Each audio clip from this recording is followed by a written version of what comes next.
The sky tore open above Mordian Prime, a wound in reality that bled crimson light across the ash-gray battlefields. Imperial guardsmen looked up from their trenches, laser guns trembling in white-knuckled grips as something fell from the impossible breach. Not the expected demonic hordes or tainted soldiers of the arch-enemy, but a single humanoid figure wreathed in golden flame that outshone the system's dying sun. Commissar Thardad raised his magnoculars, focusing on the descending anomaly. "Prepare to fire on my command," he growled. But the order died in his throat as the figure slammed into the no-man's land between Imperial and Heretic lines, with such force that tanks were flipped, infantry thrown from their feet, and a perfect crater half a kilometer wide appeared, where there had once been a killing field. Silence claimed the battlefield for 3 full heartbeats before the dust cleared, revealing a man standing calmly at the center of destruction. He wore strange orange garments marked with unfamiliar sigils, his black hair defying both gravity and reason. Most striking was his expression, an innocent confusion utterly alien to a world where confusion meant death and innocence had never existed. Where am I? The question carried across the battlefield with unnatural clarity, bypassing Vox systems and helmet filters to reach every ear. His voice lacked the distortion of warpcraft, yet resonated with power that made psychers double over in agony. "This doesn't look like Earth." The Mian 84th, trained to respond to any threat with immediate violence, opened fire. 10,000 lasgun beams converged on the stranger. A furious storm of red light that should have reduced even a space marine to vapor and memory. The man vanished. Not disintegrated, not moved, but simply ceased to be where the lasguns targeted. He reappeared beside Commissar Thardad, examining the officer's bolt pistol with childlike curiosity. "That wasn't very nice," he said, smiling despite his words. "I'm Goku. Do you know where I am? And why is everyone fighting?" Thardad drew his chainsword in a fluid motion born of decades of war, its adamantine teeth screaming for blood as he swung at the intruder's neck. The blade stopped against 2 fingers, caught as easily as a child might catch a falling leaf. "You shouldn't play with such dangerous things," Goku said, taking the weapon and bending its molecular forged blade into a useless spiral with no more effort than a normal man might use to crumple parchment. Someone could get hurt. Panic spread through the Imperial lines, an emotion so rare among the fatalistic Mordian Guard that many officers failed to recognize it. Veteran soldiers who had faced demons without flinching threw down their weapons and fled. Others fired wildly, hitting their own comrades in their desperation to eliminate the impossible threat. Across the battlefield, cultists of the ruinous powers fell to their knees, recognizing power beyond their comprehension. "The Avatar comes," they chanted, voices forming a dissonant chorus. "The gods have sent their champion." High above, in orbit aboard the strike cruiser Emperor's Vengeance, Librarian Cassius of the Ultramarines clutched his head as psychic feedback threatened to overwhelm his wards. "Captain," he gasped, blood flowing freely from his nose and eyes. "Something has arrived on Mordian Prime. Something beyond classification." Captain Amon turned from the tactical display, his weathered face betraying nothing of the concern he felt at seeing a First Company librarian reduced to such a state. "Xenos?" "No," Cassius managed, fighting to remain conscious. "It registers as human, yet radiates energy patterns I cannot comprehend. Not warp energy, not psychic manifestation, something other. The machine spirit of the OPEX refuses to quantify its power level." "Prepare for immediate deployment," Iman ordered, turning to his command squad. "First Company will make planetfall and assess this anomaly. If it threatens Imperial sovereignty, we will terminate it, within the hour." 3 Thunderhawk gunships pierced Mordian's atmosphere, carrying 40 Terminators of the Ultramarines' First Company, the finest warriors humanity could field. They deployed in perfect tactical formation, teleport homers guiding them to materialize in a circle around the stranger who had thrown the war-torn world into confusion.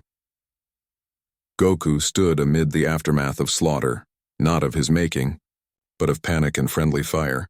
He had tried to stop the violence, moving faster than mortal eyes could track to push aside laser guns and disarm the most aggressive soldiers. But thousands had died in the chaos his arrival sparked.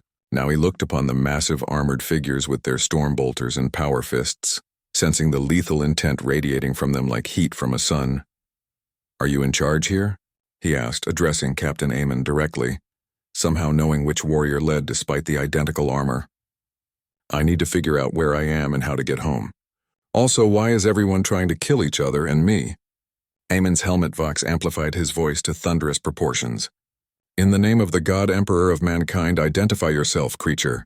I'm Goku, came the simple reply, accompanied by a guileless smile that seemed more insult than greeting to the grim Astartes. I'm a Saiyan from Earth, though I don't think this is my Earth. The sky is the wrong color, and nobody back home wears armor like yours. You will submit to Imperial authority and accompany us for examination, Amon declared, his stormbolter never wavering from its target. Resist and you will be destroyed. Goku scratched his head, a gesture so mundane it seemed obscene on this battlefield of horror and death. I don't want to fight you guys, but I'm not going anywhere to be examined either. Last time someone wanted to do that, it didn't end well for them. Then you choose destruction. Amon's voice was cold. First Company, execute the anomaly. 40 stormbolters fired simultaneously, each weapon unleashing a torrent of mass-reactive shells designed to enter a target before detonating. The air became solid with projectiles, each capable of destroying a light vehicle. At such range, with such concentration of fire, nothing could survive. The shells never reached their target. Goku stood with his palm extended, a sphere of energy surrounding him that the bolter shells could not penetrate. They hung suspended in the air, motionless, caught in an invisible field that defied the physics of the material universe. I said, I don't want to fight. Goku repeated, his voice hardening slightly. But I won't let you hurt me either. Can we talk instead? The anomaly employs some form of kinetic barrier, Librarian Cassius voxed to his brothers, psychic energy crackling around his force staff. I will attempt to breach it with the Emperor's will. Blue lightning erupted from the librarian's outstretched hand, a focused beam of psychic energy that would have reduced a demon prince to ashes. It struck Goku's barrier and shattered, fragmenting into 1,000 glittering shards that dissipated like morning mist. That tickled, Goku said, genuine surprise in his voice. Are you using some kind of key technique? It feels different from what I'm used to. Imon had seen enough. Terminators close to melee range. Power fists and thunderhammers. We will destroy this abomination in the name of the Emperor. The Terminators advanced with surprising speed for beings encased in such massive armor, their footfalls shaking the ground. Goku watched them come with curiosity rather than fear, his barrier dissolving as he shifted stance subtly. The first Terminator swung a thunderhammer, a weapon that could collapse the side of a tank with a glancing blow. Goku caught it one-handed, the weapon's disruption field flaring as it encountered an energy it could not disperse. These are really well made, Goku observed, examining the hammer even as he held back the Terminator's augmented strength without apparent effort. But you're relying too much on your weapons and not enough on yourselves. In a blur of motion too fast for even Astartes' autosenses to track, Goku disarmed 5 Terminators, placing their weapons carefully on the ground rather than destroying them. When the Space Marines resorted to their power fists, he evaded each blow with minimal movement, his body shifting just enough to make the attacks miss by millimeters. You guys are pretty good, he said, respect evident in his voice, but you're too rigid, too predictable. You need to feel the flow of battle. Blasphemy, snarled a Terminator, launching a haymaker that would have decapitated a normal human. The Codex Astartes guides our every move. Its wisdom is perfection. Goku caught the fist, holding it immobile despite the Terminator's straining servo muscles. No technique is perfect, he said softly. That's why we keep training, keep growing. The moment you think you've reached perfection is the moment you stop improving. With gentle pressure, he pushed the Terminator back, sending the multi-ton warrior sliding across the dirt without damaging his ancient armor. The other Ultramarines pressed their attack, disciplined and coordinated, but found themselves striking empty air as their target moved with impossible speed. Enough games, Captain Amon growled. Signal a tactical withdrawal. Librarian Cassius request orbital bombardment. This creature is beyond our conventional means. Goku's expression changed, hardening into something older and more serious than his previous demeanor suggested possible. Orbital bombardment? You destroy this whole area just to get rid of me? There are still people alive down there in those trenches. Acceptable losses, Imon replied without hesitation. The threat you represent outweighs their lives 1,000-fold. Something shifted in the air. A pressure building that had nothing to do with bombardment preparation and everything to do with the stranger's changing demeanor. The ground began to tremble, not from weapons fire, but from energy gathering around Goku's form. "I won't let you sacrifice innocent people," he said, his voice dropping an octave as golden light began to shimmer around him. "I tried to be patient. I tried to talk. But if you're willing to kill your own people just to get to me, then you leave me no choice." The light around him exploded outward, a golden inferno that engulfed his form. His hair shifted, standing more rigidly upright and transforming to match the golden aura that now surrounded him. Most shocking to the Space Marines was the change in his presence, the palpable wave of power that rolled across the battlefield like the bow shock of a battleship entering atmosphere.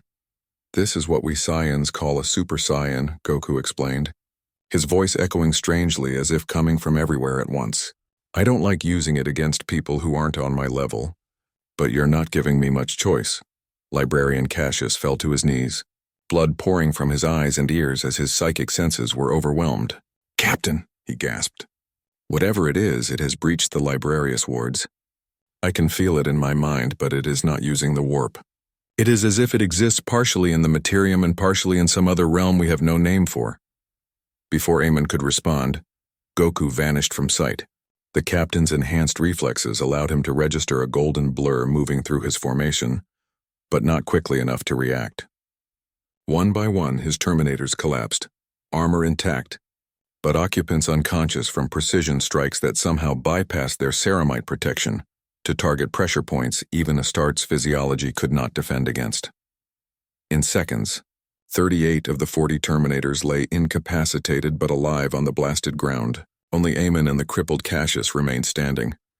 "I disabled them without causing permanent damage," Goku said, the golden aura fading as he returned to his base form. "They'll wake up in a few hours with headaches, but otherwise fine. I don't want to hurt anyone. I just want to understand where I am and find a way home." Ayman's bolter came up in a swift arc, but before he could fire, it was gone from his grip. Goku stood 10 paces away, examining the weapon with detached curiosity. "The craftsmanship on these is incredible," he said, running a finger along the weapon's blessed housing. "You've carved prayers into the metal. Is this a religious thing for you guys?" "Surrender the holy weapon, abomination," Eamon demanded, drawing his power sword. "Its machine spirit is not for your corrupt touch." "Machine spirit?" Goku looked more closely at the bolter, then his eyes widened slightly.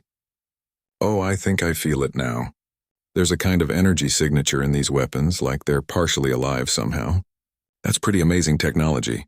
He set the bolter down carefully, showing respect for the artifact. "Look, I can see you guys are dedicated warriors, and I respect that. But this fighting isn't solving anything. Can we start over? I'm Goku. I'm lost and I need to get home. Maybe you can help me, and I can help you with whatever war you're fighting." Captain Eamon's response was cut short as the sky darkened unnaturally, not the calculated shadow of an imperial bombardment, but a writhing, living darkness that spread across the heavens like spilled ink. Green lightning crackled within the clouds, illuminating shapes that should not exist in real space. "Warp breach," Cassius gasped, struggling to his feet. "Massive demonic incursion imminent. The anomaly's presence has weakened the veil." Goku looked skyward, his expression shifting to one of weariness. "Something's coming through those clouds. Something powerful, but it feels wrong. Twisted somehow." The darkness parted, revealing a massive figure that descended to the battlefield with ponderous grace, 14 feet tall, bloated with corruption. Its rotting form housed cancerous vitality that mocked the concept of death. Nurgle's chosen champion had arrived, drawn to Mordian Prime by the unprecedented energy signature of the Saiyan warrior. "I am Mortarion," the demon Primarch announced, his voice a symphony of disease and decay that caused mortal flesh to erupt in weeping sores. "Son of Nurgle, Lord of the Death Guard, and you, little anomaly, have caught the attention of powers you cannot comprehend." Flies swarmed around the corrupted Primarch, each one a tiny vector of plagues that could depopulate worlds. His massive scythe, Silence, dragged furrows in reality itself as he approached, while noxious gases billowed from vents in his ancient Terminator armor. Goku stood his ground, unimpressed by the theatrical entrance. "You feel different from these other guys," he observed, nodding toward the unconscious Ultramarines. "Stronger, but also wrong, like something's eating you from the inside out. Mortarian's laughter sent guardsmen in hiding clutching at their throats as their lungs filled with fluid. Perceptive for a mortal. The gifts of Grandfather Nurgle sustain me, elevate me beyond the weaknesses of flesh. Soon you will understand these gifts yourself, for he has taken a special interest in your arrival. Not interested, Goku replied flatly. Whatever's happened to you, it's not a gift. I can sense your life force and it's all twisted up, corrupted. You're not really alive anymore, are you? Rage distorted Mortarian's features, already hideous beyond human comprehension. You dare judge me, insect? I have transcended death itself. I have become eternal while the false emperor rots on his throne. You will beg for Nurgle's embrace before I am finished with you. With terrifying speed that belied his massive form, Mortarian swung silence in a horizontal arc meant to bisect Goku at the waist. The Saiyan leapt over the blade but found himself engulfed in a cloud of plague spores that poured from the demon Primarch's armor. Even Space Marines with their enhanced physiology would have been reduced to liquefied remains within seconds of exposure. Goku coughed once, his body processing and rejecting the supernatural toxins through sheer force of ki manipulation. That was nasty, he said, genuine disgust in his voice as he landed several meters away. Fighting dirty with poison isn't very honorable. Honor, Mortarian spat the word like a curse. Honor is the delusion of the weak, a comfort they invent to justify their inevitable failure. There is only survival and domination. Where I come from, Goku replied, his voice hardening. Even the worst villains understood honor. They wanted to prove their strength by beating their opponents at their best, not by tricks and poison. Golden light flared around him once more as he ascended to Super Saiyan. But this time, there was determination rather than reluctance in his transformation. I can tell talking won't work with you. You're too far gone. So let me show you what real strength looks like. Strength that comes from protecting others instead of serving your own corrupted desires. Mortarian raised his hand, summoning a swarm of Nurgle demons that materialized from the warp-tainted air. Plague-bearers, Nurglings, and beasts of Nurgle formed a putrid army around their master, their very presence causing vegetation to rot and metal to corrode. Destroy him, the demon Primarch commanded. Let his suffering nourish the garden of Nurgle. The demons surged forward in a wave of rotting flesh and infectious purpose, but found themselves facing an opponent unlike any they had encountered in 10,000 years of warfare. Goku moved through their ranks like a golden comet, each blow banishing demons back to the warp in explosions of purifying energy. His Kai, refined through decades of training and countless battles, proved anathema to the warp entities. Where they touched him, their corrupting influence found no purchase, burned away by the pure life energy that suffused every cell of his being. Interesting, Mortarian observed, watching his lesser minions fall by the dozens with each passing second. Your energy is not psychic in nature, not drawn from the warp, yet it affects its denizens nonetheless. Perhaps you will make a more interesting specimen than I first thought. Goku finished the last plague bearer with a ki-enhanced punch that reduced it to dissipating warp energy, then turned to face the demon Primarch directly. I'm not a specimen, and I'm done holding back against you. The ground cratered beneath his feet as he launched himself at Mortarian, moving faster than even the demonic being could track. His fist connected with the corrupted armor, and for the first time in millennia, Mortarian felt genuine pain as ceramite cracked and warp-forged protection buckled.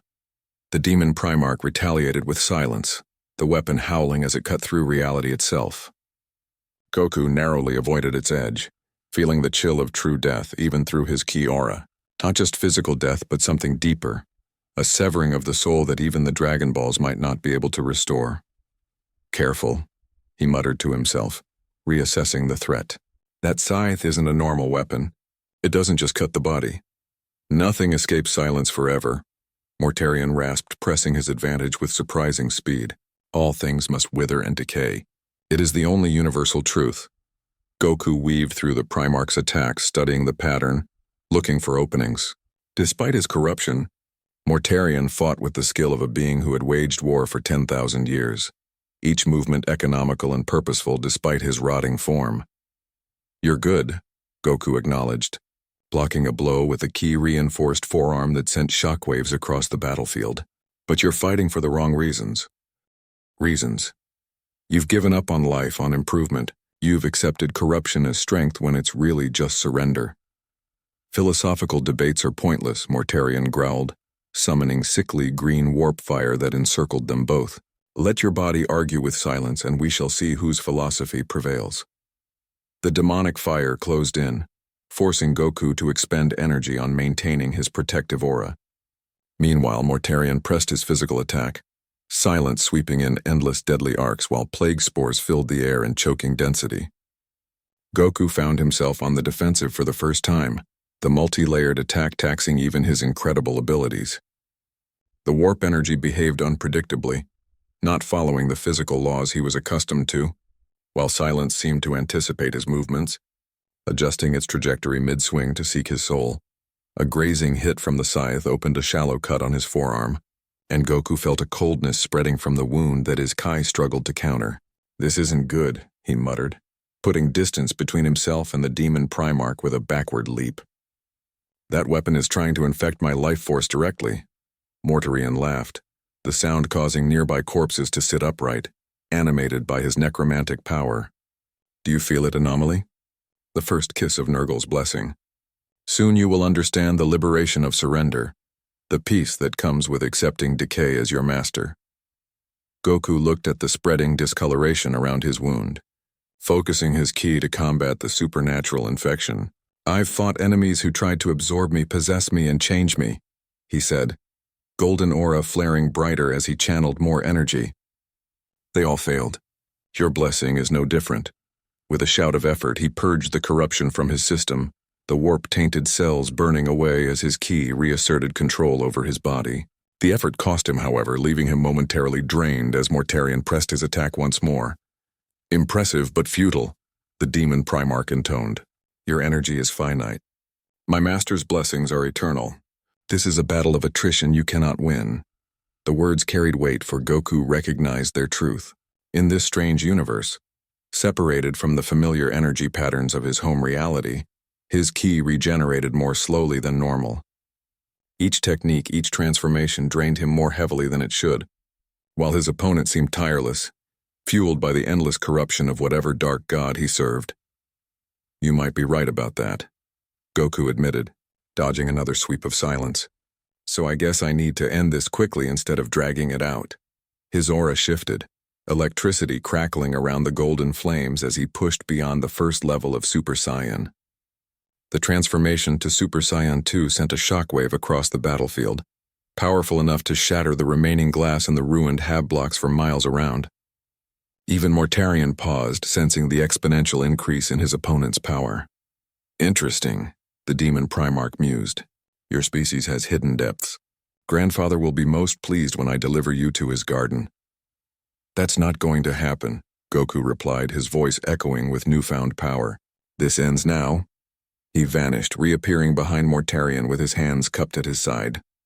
Blue energy gathered between his palms, coalescing into a sphere of such intensity that reality itself seemed to bend around it. Me. The ancient words built power with each syllable, the energy sphere growing, concentrated ki ready to be unleashed. Ha! The beam erupted forth, a column of blue-white energy wider than a rhino transport that engulfed Mortarion completely. The demon Primarch raised silence to block, but the weapon's warp-forged metal began to crack under the pressure of pure life energy, focused to a destructive point. For the first time in millennia, doubt flickered across Mortarion's corrupted features as he felt his demonic form beginning to lose cohesion under the assault. The Kamehameha wave contained no psychic component for his warded defenses to counter, no corruption for Nurgle's gifts to absorb and twist. It was simply raw power refined through discipline and focused through will, the antithesis of the surrender to entropy that defined his existence. With a sound like reality tearing, silence shattered, its fragments dissolving into warp energy as the Kamehameha wave engulfed Mortarion completely. The demon Primarch's physical form disintegrated molecule by molecule, banished back to the warp in a display of power that would enter Imperial legend. The beam continued skyward, piercing the unnatural storm clouds and dispersing them with its passage. For a moment, sunlight broke through the perpetual gloom of Mordian Prime, casting golden light across a landscape that had known only shadow for generations. Goku lowered his hands, breathing heavily as he powered down from Super Saiyan 2. The exertion in this strange reality had cost him more than expected. Depleting his Kai reserves to dangerous levels, he dropped to one knee, steadying himself as the after effects of the massive energy expenditure rippled through his body. "That took more out of me than it should have," he murmured, looking at his trembling hands. "This place is affecting my energy somehow." A slow clapping sound drew his attention. Captain Amon stood where he had left him, the Ultramarine's face hidden behind his helmet, but his posture conveying grudging respect. "Whatever you are," the Space Marine said, "you have just banished a demon Primarch. That alone stays your execution for now." Goku managed a tired smile. "Does that mean we can talk without fighting?" "It means the Inquisition will want to interrogate you personally, rather than having you eliminated by lesser authorities." Aiman gestured to the east, where drop pods were already piercing the atmosphere. "The gray nights come. Even I lack the clearance to know all they may do." Before Goku could respond, the ground began to shake with rhythmic impacts. Over the horizon came a tide of green-skinned creatures more numerous than the eye could count. At their head strode a massive specimen, easily 12 feet tall, clad in crude armor festooned with trophies and wielding an axe larger than a mortal man. "Wah!" The battle cry rose from thousands of throats, shaking the very air with its psychic resonance. "The biggest fight comes. Green is best!" Ayaman turned to the new threat. Stormbolter raised despite the hopelessness of their position. "Orcs," he spat. "And that appears to be Warboss Grimtooth himself. We cannot survive this, not with my company incapacitated." Goku rose to his feet, ignoring the protest of his depleted body. "Those green guys look excited about something." "They are orcs," Amon explained tersely. "Alien savages who live only for war, and it appears your display of power has drawn their attention. They are psychically attuned to seek out the greatest battles, the strongest opponents. You have just made yourself the prime target for every orc in the sector." The massive war boss halted his advance 100 meters from their position, beady red eyes fixed on Goku with predatory intelligence. "You," he bellowed, pointing a massive power claw, "the one who made the big flash. You gonna give Grimtooth the best fight ever, or you gonna die trying?" Goku stretched, working out the kinks in his battle-worn muscles. "He seems enthusiastic, at least. Are these orcs as bad as that rotting guy I just fought?" "Different," Amon replied. "Orcs have no interest in corruption or domination for its own sake. They seek only battle. The bigger and more destructive, the better. They are a force of nature, an evolutionary dead end that exists solely to fight." A smile spread across Goku's face, genuine and eager despite his exhaustion. "So they just want a good fight? Nothing sneaky, no poison or soul-stealing weapons, just strength against strength?" "Essentially," Ayman confirmed, wondering at the strange being's reaction, though their numbers make any such confrontation suicidal for most opponents. "Perfect," Goku said, his fatigue seemingly forgotten as he walked forward to meet the orc challenge. "That I understand." The warboss raised his crude power weapon as Goku approached. "Use a puny one," Grimtooth observed. "But Grimtooth felt the power in you. Show me. Give away a proper fight." Goku stopped 20 paces from the massive orc, looking up at the creature that towered over him. "You want to see my power? All right, but I'm warning you. I'm pretty strong." Golden light flared around him once more as he transformed into a Super Saiyan, his depleted ki reserves protesting but yielding to his indomitable will. The orcs roared their approval, the Waj energy that suffused their species resonating with the display of power in a way that made the air itself vibrate with anticipation. "That's more like it," Grimtooth bellowed, raising his axe high. "Now we're going to see who's the strongest, green or yellow."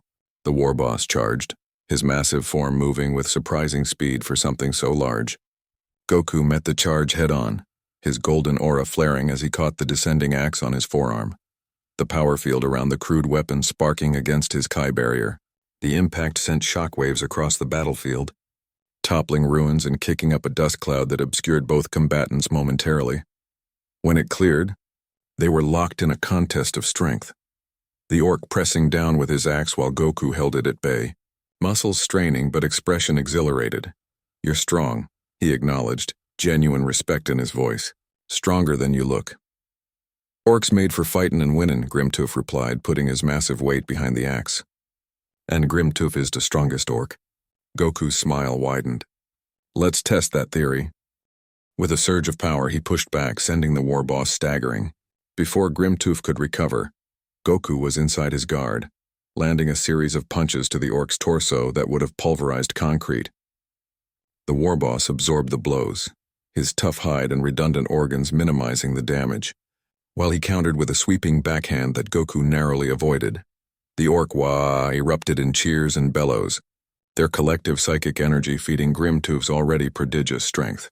The war boss grew visibly larger as the fight continued, his muscles swelling with each exchange of blows, his speed increasing to match Goku's movements. Grim grows stronger into fight, Grimtooth roared, landing a glancing blow that sent Goku tumbling despite his guard. "Yous can't win, Yellow Man." Picking himself up, Goku wiped blood from his lip, his expression more excited than concerned. "You get stronger as the fight goes on. That's amazing. Where I come from, Saiyans do the same thing. The tougher the battle, the more powerful we become. Dend is gonna be the best fight ever," Grimtooth declared, charging again with renewed vigor. Their battle escalated, each combatant pushing the other to new heights. Goku found himself genuinely challenged, not just by Grimtooth's raw strength, but by the unpredictable nature of the orc's fighting style, a brutal efficiency born of countless battles that defied conventional analysis. Meanwhile, the orc war boss discovered an opponent unlike any he had faced before, one who met his escalating power with equal increases, who seemed to enjoy the pure challenge of combat as much as any orc. Captain Aemon watched in disbelief as the duel continued, neither combatant gaining a decisive advantage. The orc way had formed a crude arena around the fight, their bloodlust momentarily satisfied by witnessing such an epic confrontation. Even the approaching Grey Knight slowed their advance, observing the phenomenon with rare uncertainty. Hours passed, the landscape around them reduced to rubble by the shockwaves of their clashing power. Both Goku and Grimtooth were bloodied, but unbowed, their respective abilities to heal and adapt keeping them in the fight long past when normal combatants would have collapsed. "You're amazing," Goku acknowledged, breathing heavily as they separated after another furious exchange. "I haven't had a fight like this in a long time, but I think it's time to end it." Grimtooth agrees, the war boss rumbled, now nearly twice his original size from the prolonged battle. "One last big hit. Winner takes all." Both fighters gathered their remaining strength, Goku's aura flaring with renewed intensity while Grimtooth's crude weapons glowed with the green energy of the Waj. They charged simultaneously, meeting in the center of their makeshift arena with a collision that cracked the earth beneath them and sent seismic tremors across the continent. When the dust settled, Goku stood victorious, the unconscious form of Warboss Grimtooth lying in a crater at his feet. The Saiyan warrior was barely standing himself, his golden aura flickering like a dying flame as his depleted Kai struggled to maintain the Super Saiyan transformation. With a final pulse of light, the aura vanished, leaving Goku in his base form, swaying slightly from exhaustion. The orc Wah fell silent, tens of thousands of red eyes fixed on the being who had defeated their mightiest leader in single combat. According to their brutal meritocracy, this meant only one thing: new boss. The cry came from somewhere in the Green Horde, quickly taken up by thousands of voices until it became a deafening chant that shook the ruins. New boss. Strongest leads. Goku looked up in confusion as the orcs began to prostrate themselves, pressing their foreheads to the ground in crude obeisance. "Wait, what? I don't want to be your boss. I just wanted a good fight." A particularly large orc, sporting a crude mechanical arm and wearing what appeared to be the remnants of an Imperial officer's uniform, approached cautiously. "Yous beat the war boss fair and square," he explained as if talking to a particularly dim child.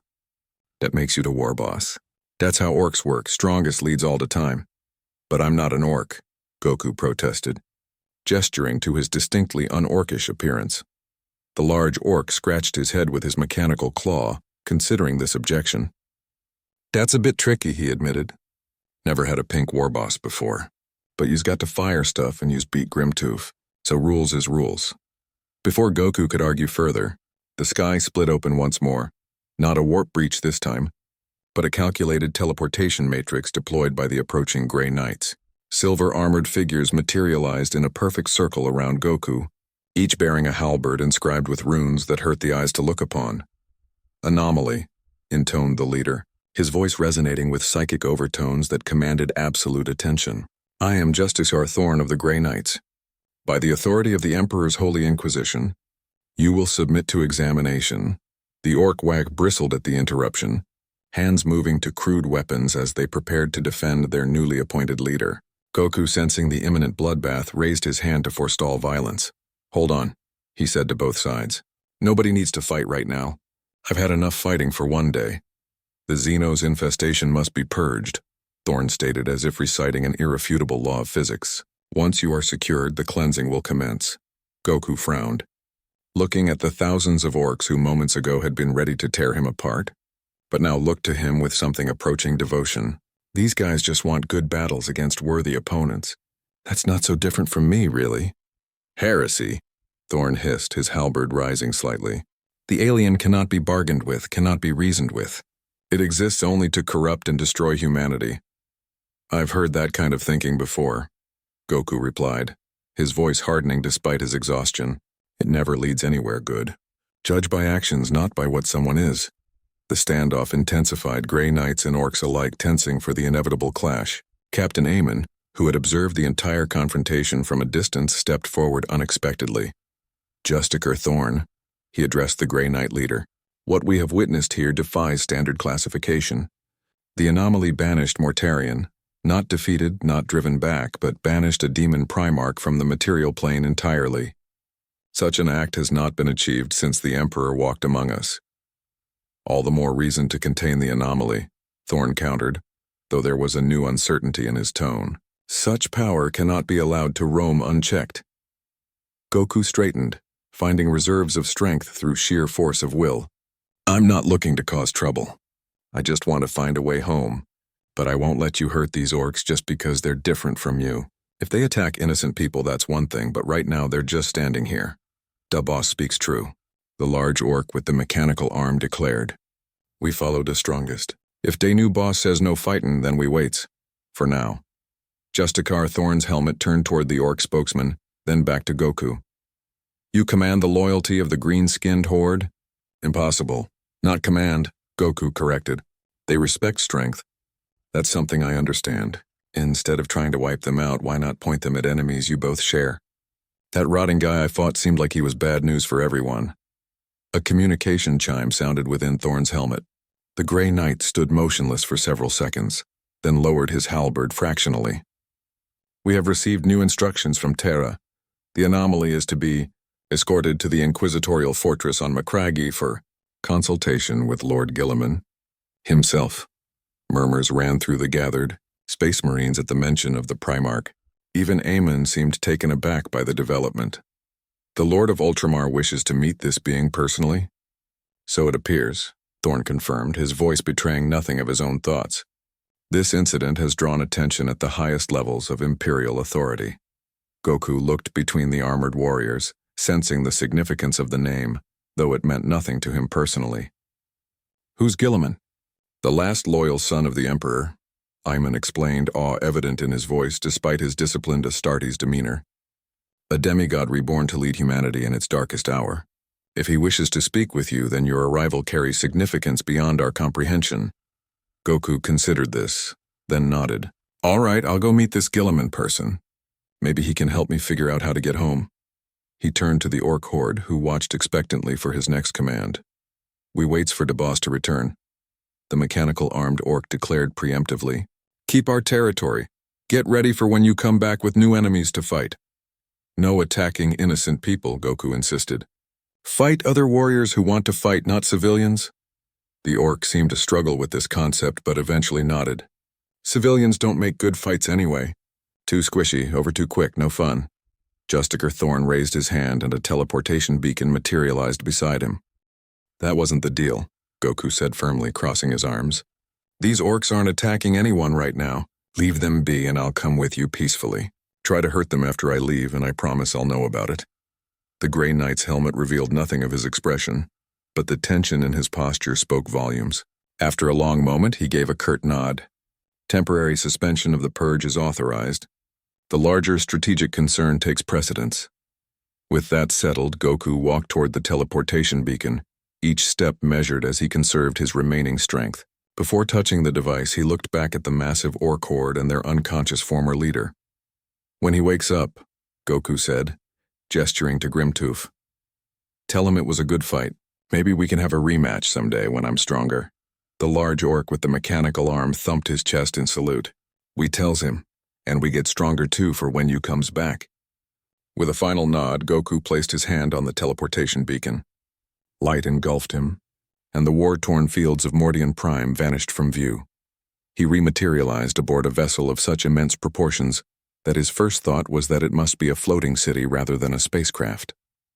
The teleportation chamber alone could have housed several Capsule Corporation buildings with room to spare. "The anomaly is secured," Justicar Thorne reported to a figure who waited at the chamber's edge. "As ordered, Inquisitor." The individual who stepped forward bore little resemblance to the armored warriors who surrounded Goku. Clad in simple black robes, the only indication of authority was a small icon that hung around her neck depicting a stylized letter I that seemed to watch the observer in return. "I am Inquisitor Vale," she introduced herself, studying Goku with analytical intensity. "You have caused quite the stir in the Imperium, Mr. Sun." "Goku," he replied with characteristic directness. "But just Goku is fine." "Very well, Goku," Vale continued, gesturing for him to follow as she turned toward the chamber's exit. "You are now aboard the inquisitorial black ship, Tenebris Vinculum. We will transport you to Macraga, where Lord Gilliman awaits. The journey will take approximately 3 standard weeks in the warp." "3 weeks?" Goku frowned. "That's a long time. Is there any way I could get something to eat first? That fight took a lot out of me."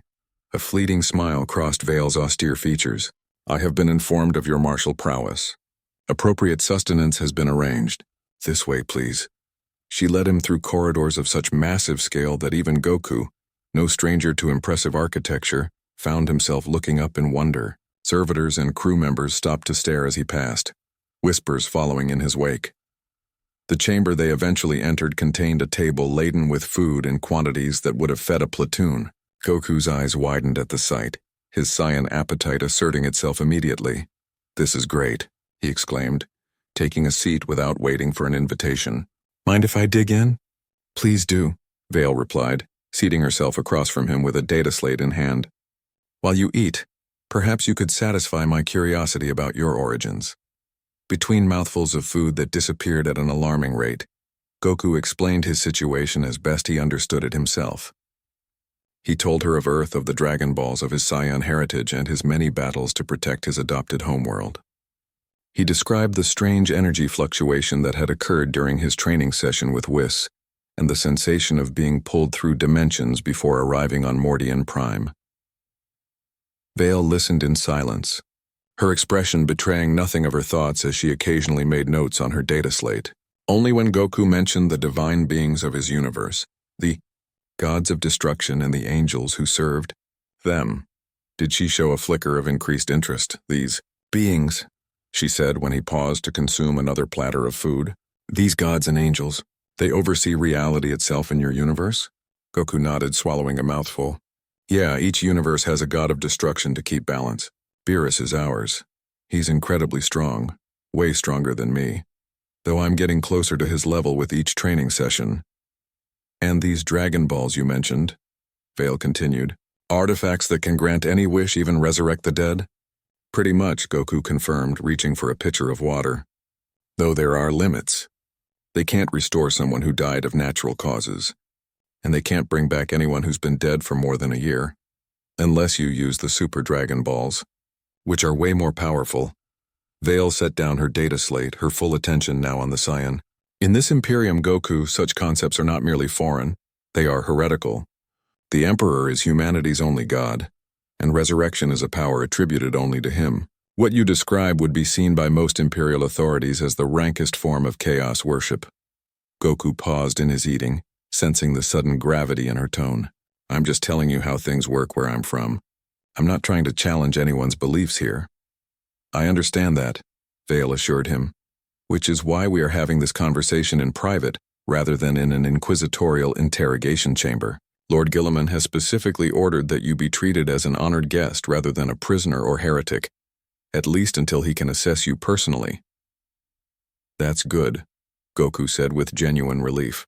I've had enough fighting for now. I just want to understand this place and figure out how to get home. That may prove challenging, Vale observed.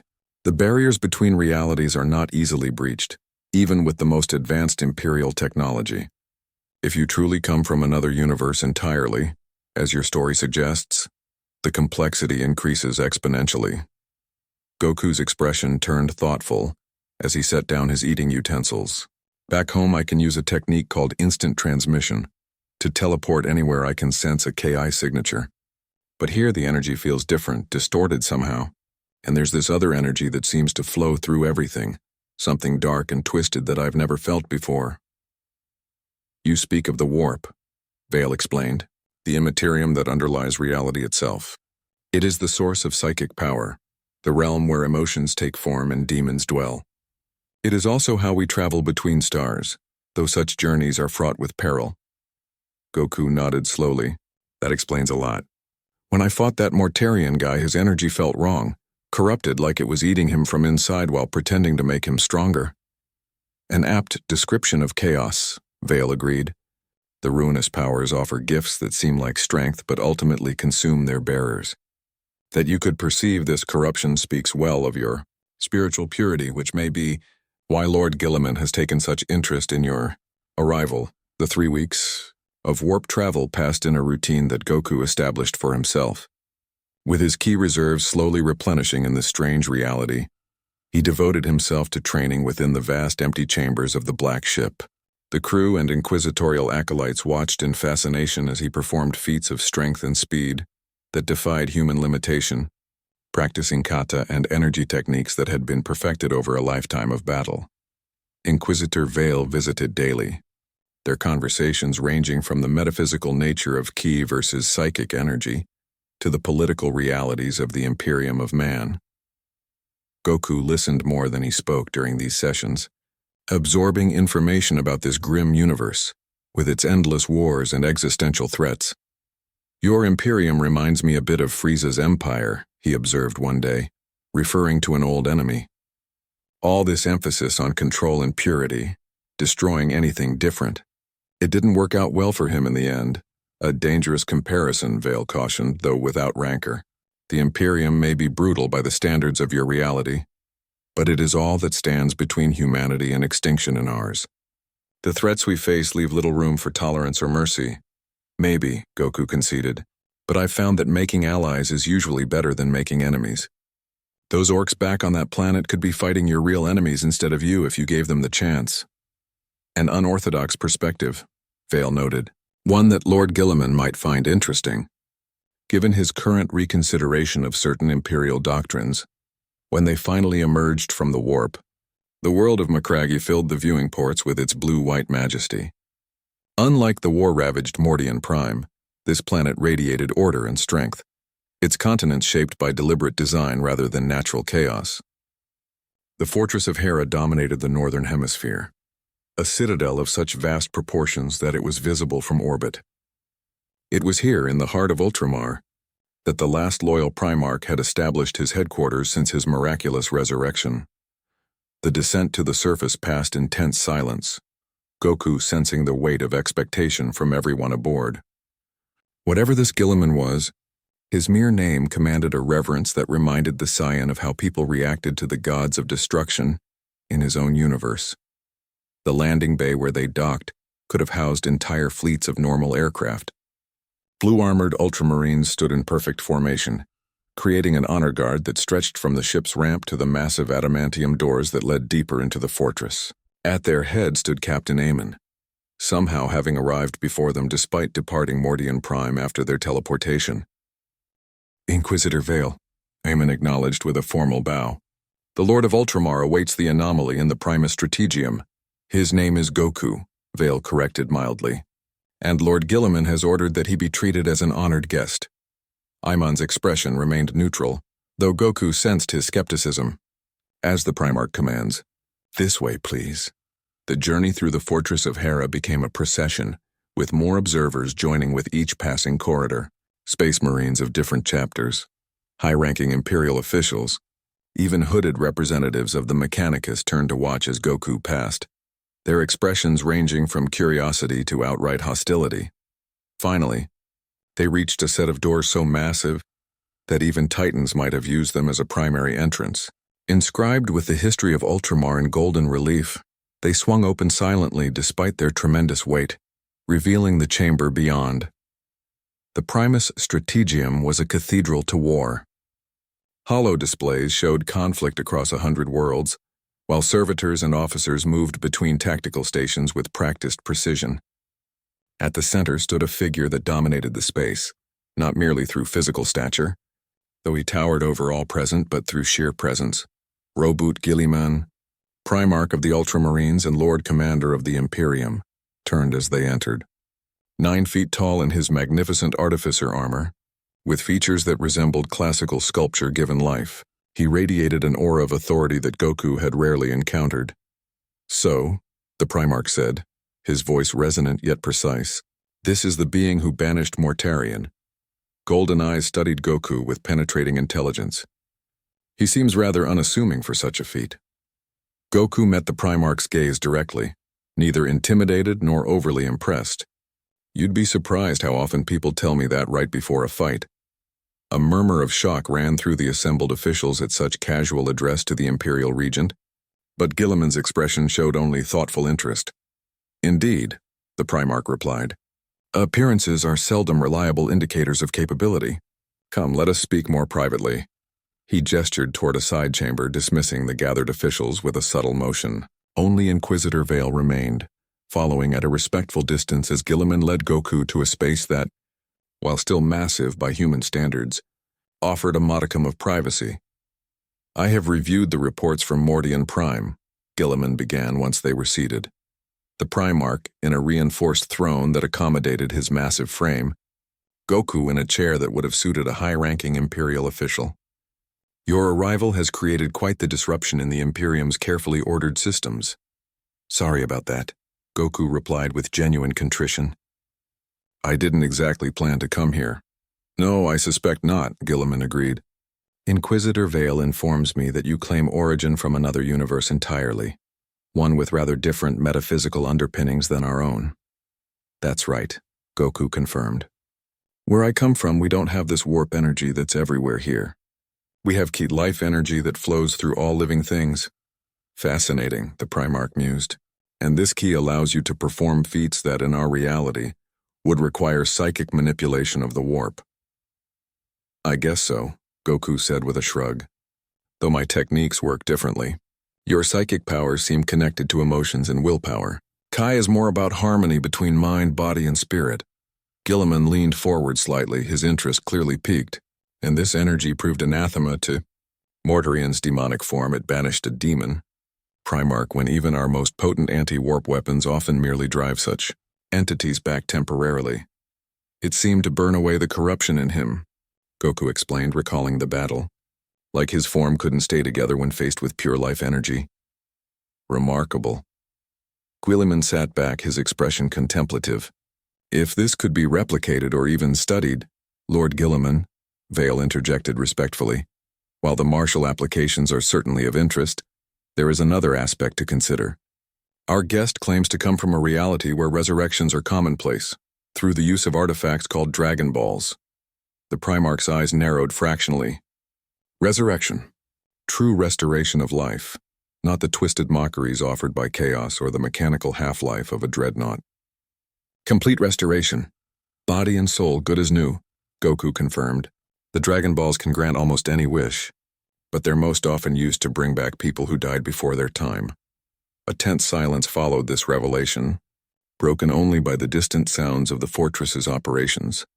When Guilliman spoke again, his voice had taken on a careful neutrality that barely concealed powerful emotion beneath. "In 10,000 years of Imperial history," he said, "through all our technological mastery and psychic achievement, true resurrection has remained beyond our grasp.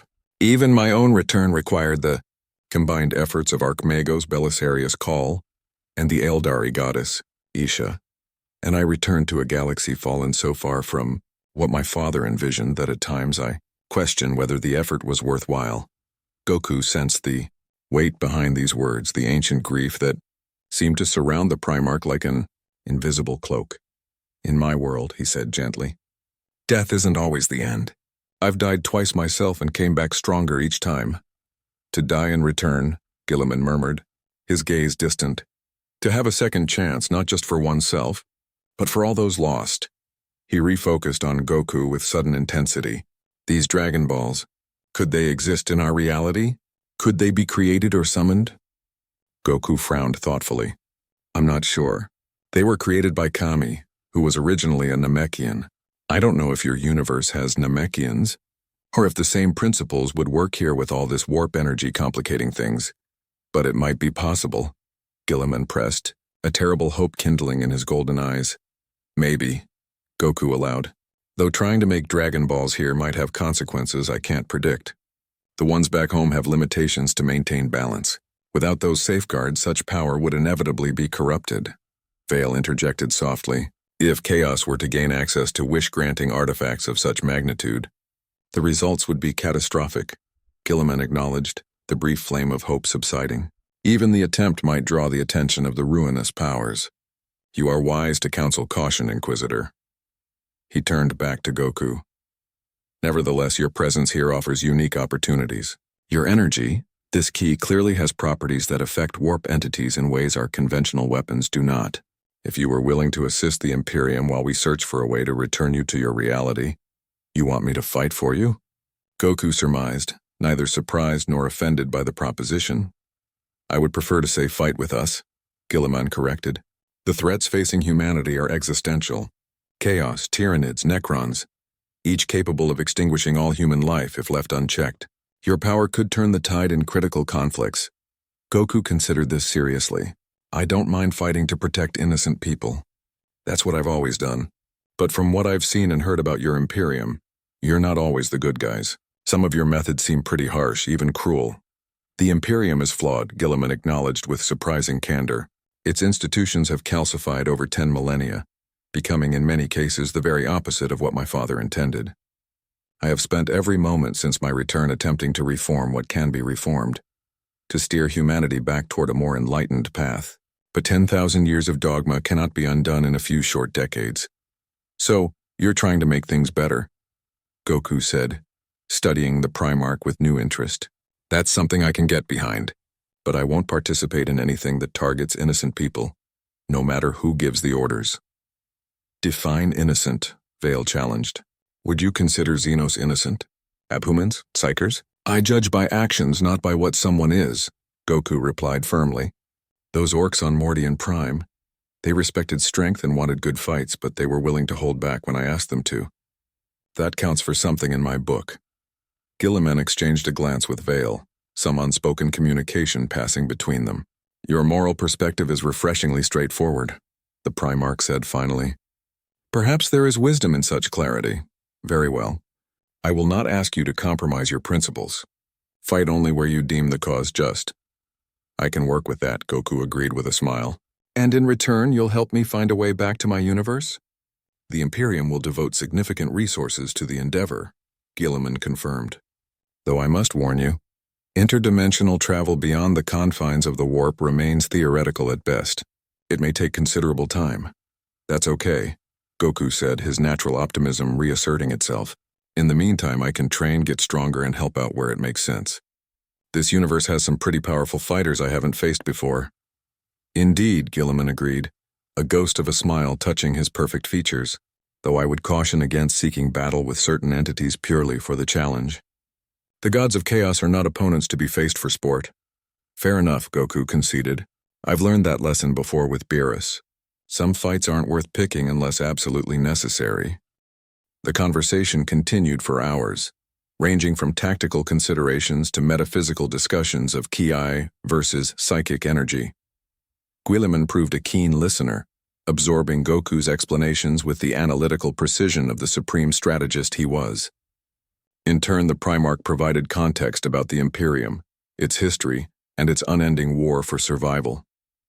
He spoke of the Emperor, a being of such power and foresight that even Goku found himself impressed, yet also troubled by the dogmatic worship that had arisen around one who, by Gilliman's account, had explicitly rejected divinity.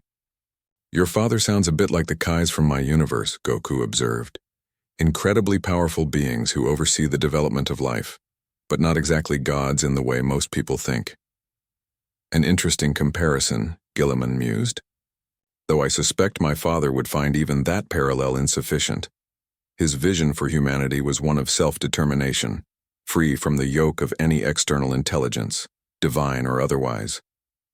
As their discussion concluded, Gilliman rose to his full, imposing height.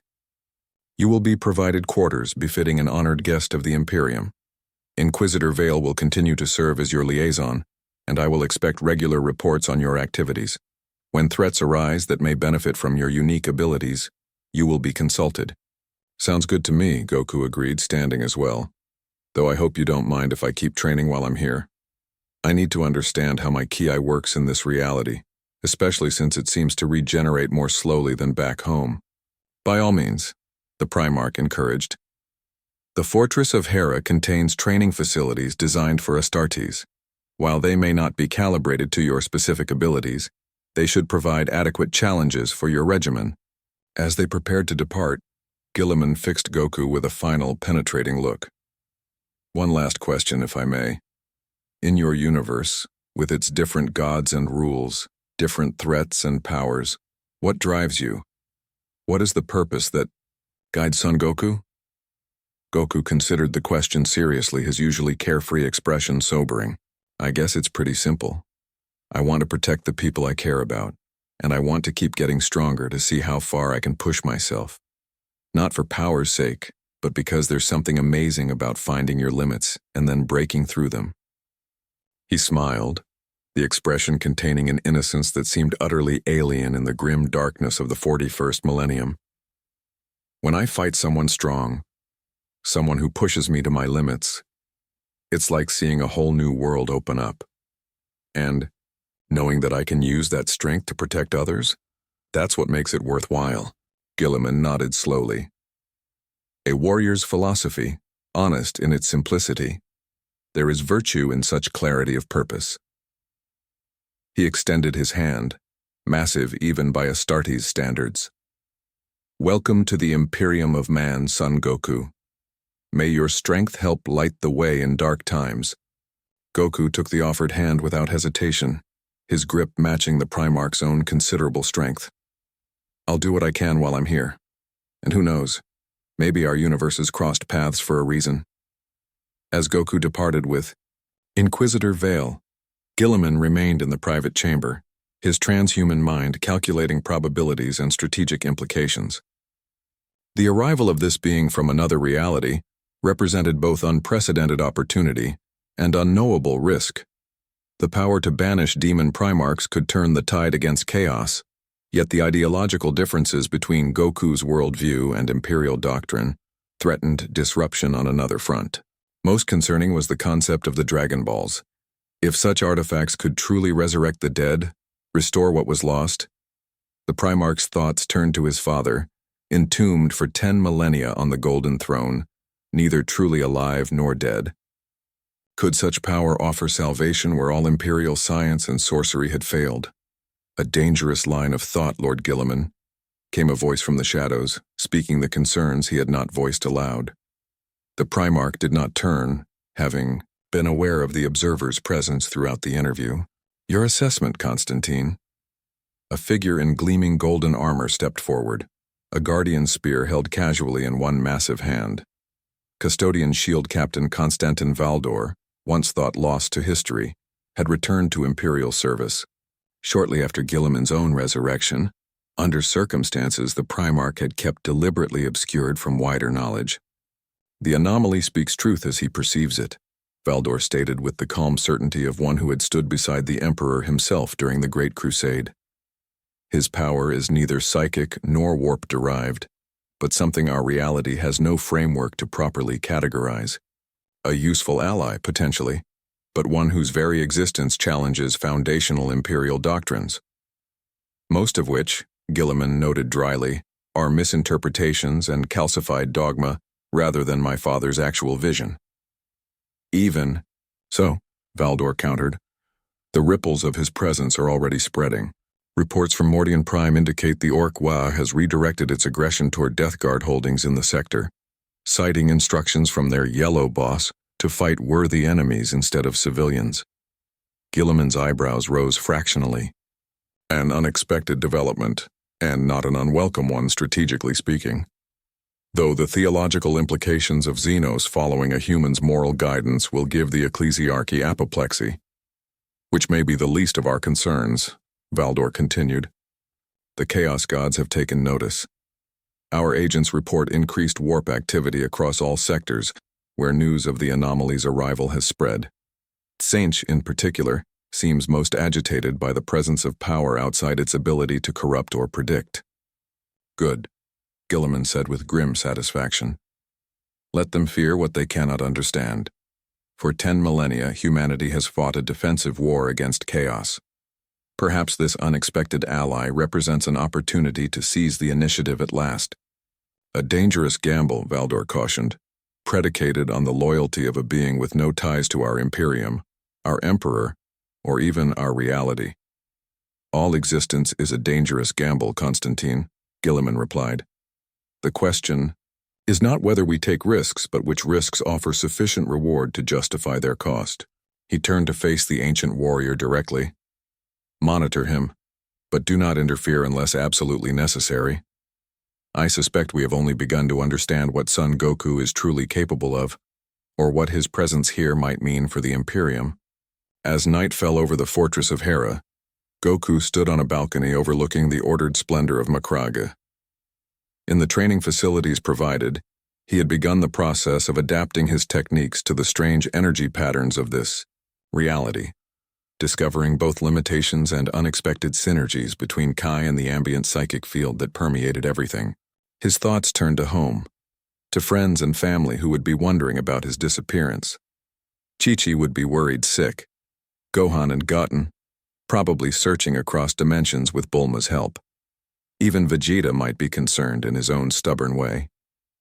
I'll find a way back, he promised the alien stars above. But while I'm here, I guess I have work to do. Below, in the vast training halls of the fortress, Space Marines of the Ultramarines watched recording devices that showed Goku's exercises from earlier that day. They studied his movements with professional fascination. These warriors, who had dedicated centuries to perfecting combat techniques, now confronted with an entirely new paradigm of martial prowess. His form defies conventional analysis, observed a veteran sergeant. No wasted motion, perfect balance between offense and defense, and a power output that increases rather than diminishes as combat progresses. Heresy, muttered a chaplain, though without real conviction. Or perhaps something beyond our current understanding. In the Strategium, Robert Gilliman reviewed tactical projections that incorporated Goku's capabilities into Imperial defense strategies. The presence of a single warrior capable of banishing a demon Primarch changed calculation parameters that had remained fixed for millennia. New possibilities emerged. Offensive operations that had previously been deemed impossible now entered the realm of feasibility. And in the depths of the Immaterium, in realms beyond mortal comprehension, the Chaos Gods took notice.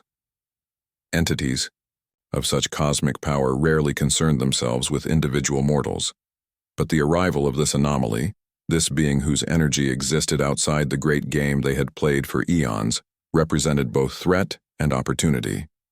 Tsench, the Changer of Ways, saw in Goku a random element that threatened carefully laid plans spanning millennia, yet also offered new avenues for manipulation. Nurgle, Lord of Decay, remembered the purifying fire that had banished his favored son and burned away his carefully cultured diseases. Korn, the Blood God, sensed a warrior of unprecedented skill and strength, a potential champion whose martial prowess might be turned to bloody purpose with the right incentives. And Slanesh, the Prince of Pleasure, perceived a being of such pure passion for combat that it bordered on the obsessive, a potential feast of sensation if properly corrupted. As one, though divided by their eternal enmities, the ruinous powers turned their attention toward the anomaly that had entered their domain. The great game would continue, but new pieces had been added to the board, new strategies required. Dawn broke over Macrega, the ordered beauty of humanity's greatest fortress world greeting the new day with mathematical precision. Goku rose early, as was his habit, beginning training routines that had been part of his life since childhood. In the artificial gravity chamber provided by the Mechanicus, who had been grudgingly persuaded to modify existing technology to simulate the intense gravitational conditions he described, the Saiyan warrior pushed himself to new limits. 6 months passed in this manner. Goku trained, learned more about the Imperium and its enemies, and occasionally joined Imperial forces in combat against threats deemed worthy of his intervention. He fought alongside Grey Knights against demon incursions, assisted the Space Wolves in repelling a Tyranid splinter fleet, and even once stood with the Sisters of Battle against a Black Legion warband led by Abaddon himself, the encounter ending in stalemate as both sides withdrew to reassess their strategies. Through it all, his core remained unchanged, his spirit uncorrupted by the grim darkness in which he now lived. Where Imperial commanders advocated exterminatus, Goku sought alternatives. Where Inquisitors demanded purges, he suggested discrimination between actual threats and those who merely appeared different. His perspective remained alien to Imperial doctrine, yet increasingly, commanders found themselves considering the Goku approach when conventional strategies led only to Pyrrhic victories. On Mordian Prime, the Orc Wa, under the nominal leadership of their Yellow Boss, had become an unexpected buffer against chaos incursions. The Greenskins instinctively drawn to battle Death Guard forces attempting to establish footholds in the sector. Imperial strategists observed this phenomenon with reluctant appreciation, some even beginning to implement strategies that redirected rather than outright opposed Orc aggression. The Adeptus Mechanicus studied recordings of Goku's key techniques with religious fascination, dubbing the energy Spiritus Vitae, and declaring it a manifestation of the machine god's will previously unknown to the Omniscia's priesthood.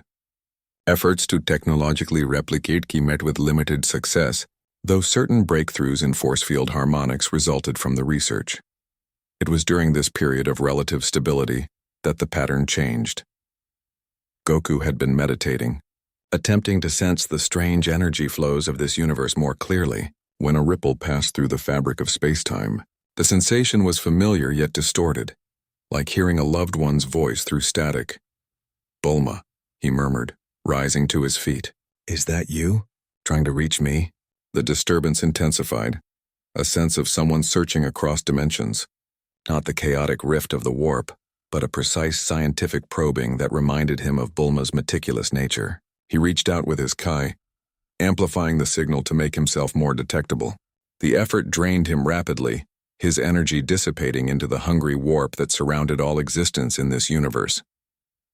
But for a brief moment, contact. Images flooded his mind. Bulma at her computers, dark circles under her eyes from sleepless nights. Vegeta in the gravity chamber, training until blood seeped from old wounds. Gohan poring over ancient texts, seeking mystical solutions where science faltered. His family and friends united in their effort to find him. Then the connection broke. Goku collapsed, gasping, drenched in sweat as though he'd fought for hours. "They're looking for me," he whispered, voice trembling with both hope and resolve. "They know I'm alive, just lost." He reported the experience to Inquisitor Vale, who immediately relayed it to Guilliman himself. Within hours, Goku stood before the Primarch once more, recounting the momentary contact. "This represents our first concrete evidence that return to your reality may be possible," Guilliman observed, his tactical mind already weaving implications. "If your associates possess technology capable of detecting you across dimensional boundaries, collaboration could accelerate our own research." "If I could just get a message to them," Goku said eagerly. "Let them know what kind of universe I'm in. Bulma might be able to build a stable portal or something." "A message," Guilliman mused. "Perhaps that might be arranged. The Librarius has studied your key energy for months. There may be a way to amplify your next attempt, to create a window of clarity for communication." Within days, preparations were complete. In a chamber deep within the fortress of Hera, surrounded by psychic wards and Mechanicus technology, Goku sat cross-legged at the center of a complex array. Around him, a circle of librarians maintained a psychic shield, protecting the operation from warp predators drawn to such concentrated energy. Remember, Chief Librarian Tigurius instructed, you will have perhaps 30 seconds of coherent contact. Prioritize essential information, coordinates, constants, anything that helps your allies target this reality. Goku nodded, closing his eyes. I'm ready, the ritual began. Psychic energy and technology fused, opening a focused breach between realities. Goku reached out, seeking the resonance of his home universe, the familiar frequency of those he loved. For long minutes, nothing. The strain was immense. Librarians faltered, several collapsing as they held the protective barrier. Even Tigurius, among the most potent psychers of the Imperium, bled from his nose as he whispered the final incantations. Then, connection. Like a radio tuning into perfect clarity, the signal locked. Goku felt it, the heartbeat of his universe, Bulma, he projected. Can you hear me? The reply came not in words but in emotion, shock, joy, relief. She had done it. He responded instantly, compressing everything he'd learned into packets of thought and memory. The warp, the Imperium, chaos, and the dangers of this hostile reality. In return, he received something unexpected. Mathematical data, schematics far beyond his understanding, a blueprint for bridging realities. The link began to falter. With the last of his strength, Goku sent one final warning of the warp's malevolent nature and the dangers of permanent contact, before collapsing as the portal closed. It worked, he gasped. She understood. And she sent something back, plans for a dimensional gate. The data was extracted from his memory using controlled psychic techniques and delivered to the Mechanicus for analysis. The alien technology defied categorization, operating on principles that bypassed the warp entirely. Weeks stretched into months as the Mechanicus labored. Goku continued aiding Imperial campaigns but now carried real hope of returning home. Then chaos struck. Their method was subtle, a corruption of the very project designed to bridge realities. On Forge World Ryza, where the device was being constructed, a high-ranking tech priest succumbed to whispers in the data stream. Minor modifications, seemingly irrelevant, transformed the gateway's purpose from passage to trap. On the day of activation, Goku stood before the immense portal, hope radiating from him. For the first time in nearly a year, he felt close to home. High Lords of Terra and Robout Guilliman himself gathered to witness history. The calculations are complete, announced Archmagos Dominus Icarus, mechadendrites writhing in anticipation. Activation sequence in 3, 2, 1. Energy surged. A vortex bloomed, bright and stable, lacking the corrupt taint of the warp. Goku's eyes widened. It's working. That's my reality, I can feel it. Guilliman nodded gravely. Then it is time for farewells. The Imperium owes you a debt, son Goku. You will be remembered in mankind's annals, though time may turn memory into myth. Thanks for everything, Goku said, shaking the Primarch's gauntlet. Your Imperium's got a lot of problems, but also good people trying their best. I hope you can fix it someday. He turned toward the gate and froze. A change. Subtle but unmistakable. The once pure energy darkened, twisting into a sickly purple. Wait, something's wrong, he warned, too late. The entire vortex warped. The gateway inverted upon itself as Tzeentch's corruption took full hold. Its benign energy replaced by an open wound to the crystal labyrinth. Through it poured horrors beyond comprehension. Discs bearing demons, blue fires that sang, and at their center, a towering shape that bent reality itself. I am Kairos Fate Weaver, the greater demon proclaimed, both heads speaking in eerie harmony, and I bring tidings from the architect of fate. You shall not depart this realm, Son Goku, you shall serve. Guilliman moved instantly, the Emperor's sword igniting in cleansing fire as he shielded the assembly. Evacuation Protocol Omega. Secure the anomaly. But Goku needed no protection. Golden light engulfed him, erupting as Super Saiyan 2 flared to life. You're not taking me anywhere, he said, stepping forward. And you're definitely not using me. Defiance is expected, the demon cooed. Submission is inevitable. All futures converge upon this point. The Changer of Ways has calculated your equation. It never finished. Goku vanished mid-sentence, reappearing inches from the creature, his fist crashing into its skull with a detonation of energy. The demon spiraled backward, through its own portal. "I don't care what you've calculated," Goku said, diving after it. "Where I come from, we make our own futures." Inside Tzeentch's realm, logic ceased to exist. Crystalline universes formed and shattered every second, colors unnamed by mortal tongues draped across impossible space. Kairos rose from the shards, both heads laughing in shrieking harmony. "Welcome to the realm of change, mortal. Few enter by choice, fewer still remain sane." Goku stood firm, aura blazing bright. "I've been to stranger places. The hyperbolic time chamber. Otherworld. Even inside Boo. Your light show doesn't scare me." "It is not fear we inspire," came a new voice, immense and omnipresent. The labyrinth shifted. Towers reformed into an amphitheater of equations, at whose center stood a throne that was and was not there. Upon it sat a being too vast, too alien for thought, Tzeentch, the changer of ways himself.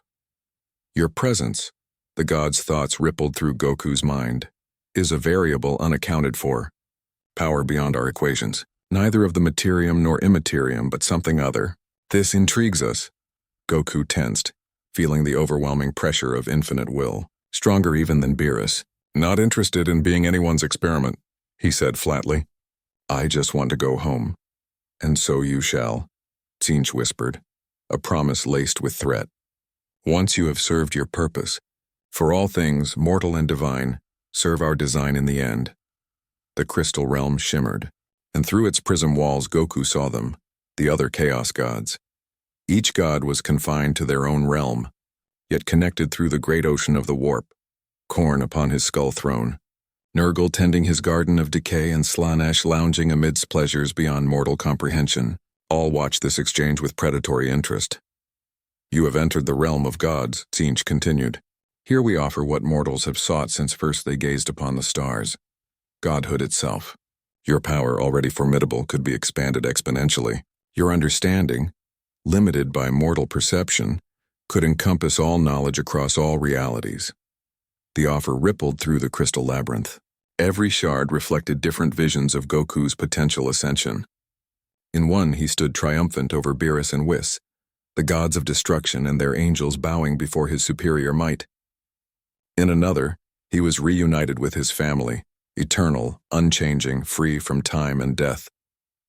In a third, he faced opponents of such cosmic magnitude that their battles reshaped galaxies, providing the ultimate challenge his Saiyan heart secretly desired.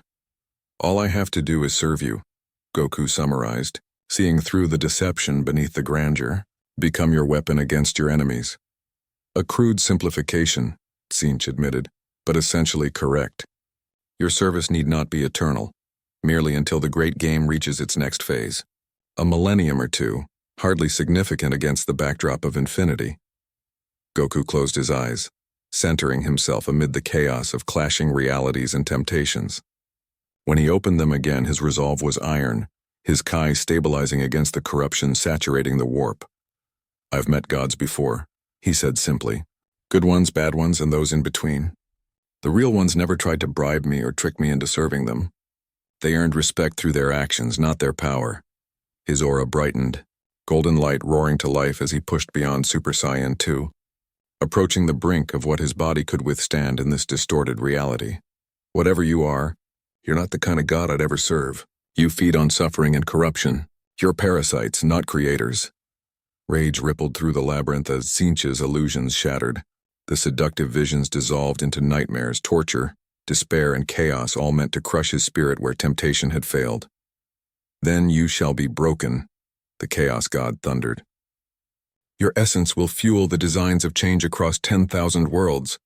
Kairos Fateweaver advanced, staff blazing with energies capable of rewriting existence itself. Thousands of lesser demons erupted from the crystalline walls, an endless tide of warp-born entities closing around the Saiyan. Goku looked up at the encroaching horde and smiled. "You know," he said, conversationally, "back home, we've got a technique for times like this, when you're cornered, outnumbered, and every door's closed." His aura pulsed, not outwards but inward, compressing into a singularity of power. Crystals cracked, Reality bent. It's called instant transmission, he said, raising 2 fingers to his forehead. Normally I need to lock onto a KI signature, but this time I'm focusing on something different. Not a person or a place, a concept. The light contracted further, collapsing inward until his form flickered, the borders of existence unable to contain it. Tzinch lunged, hurling metaphysical tendrils to ensnare him, but the god's grip slipped through. Home, Goku whispered.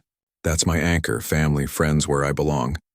He vanished, not in the ordinary burst of sound that marked teleportation, but in a deeper way, his presence erased completely, retroactively removed from that point in time-space. Tzinch's scream of wrath echoed across the warp, warping 1,000 worlds. Planets mutated, demon worlds convulsed, and mortal psychers wept blood as the psychic shockwave swept outward. The god of change had been denied, its perfect calculations proven wrong. In the material realm, the gateway imploded.